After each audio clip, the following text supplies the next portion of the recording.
ऐसा सुंदर वक्ता हो, वेद शास्त्र का ज्ञाता हो,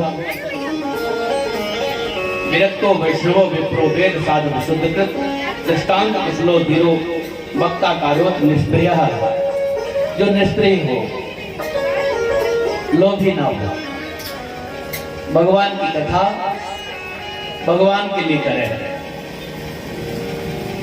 तो जैसा वक्ता हो वैसे श्रोता भी होना चाहिए। वक्ता को लोभी नहीं होना चाहिए और श्रोता को कंजूस नहीं होना चाहिए।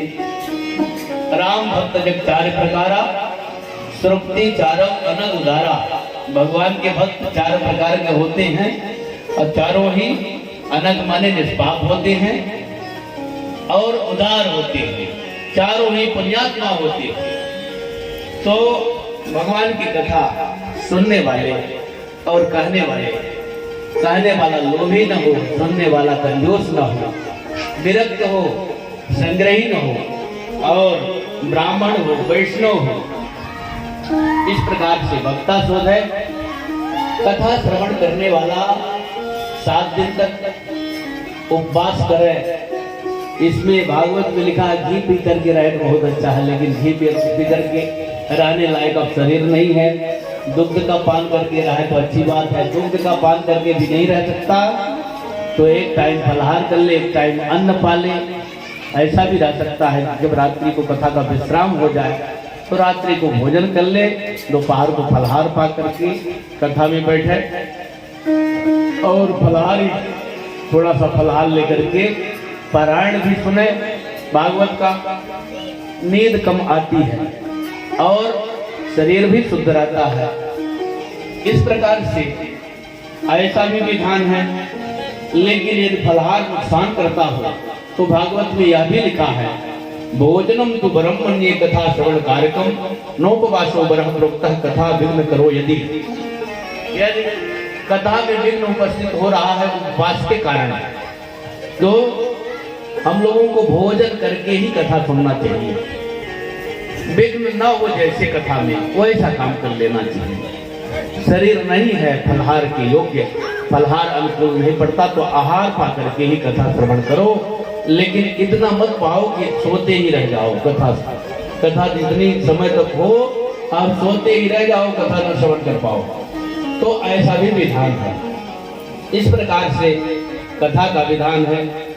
लेकिन कथा के बीच में कहीं एकादशी आ जाए तो अवश्य करके व्रत करना चाहिए।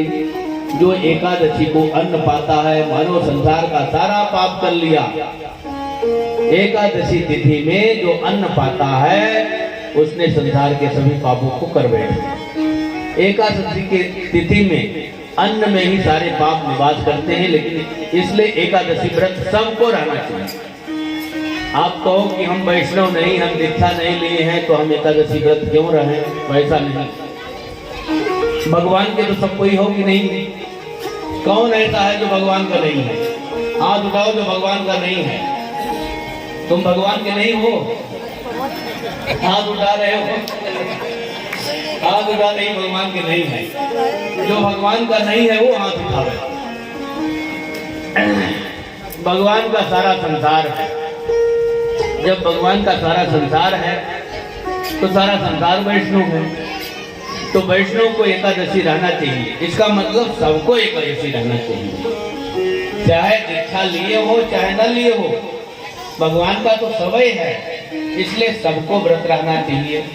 सारा संसार ही वैष्णव है। जो विष्णु का है वही वैष्णव है।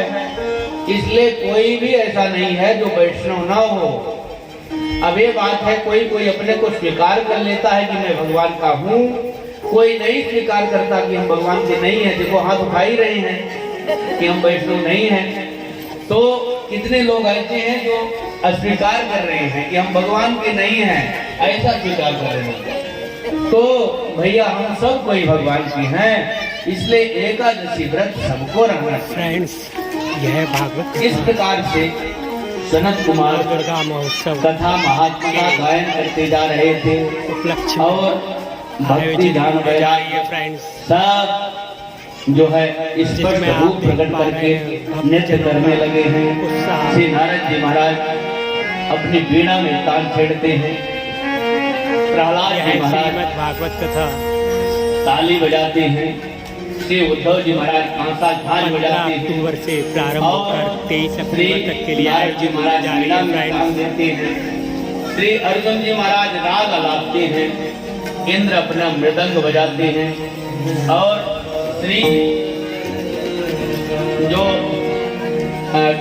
कुमार है सनत कुमार चारों भैया वे जय जयकार करते हैं और जय हो श्री भक्तवत्सल भगवान की जय, महाराज संकीर्तन की जय। इस प्रकार से सभी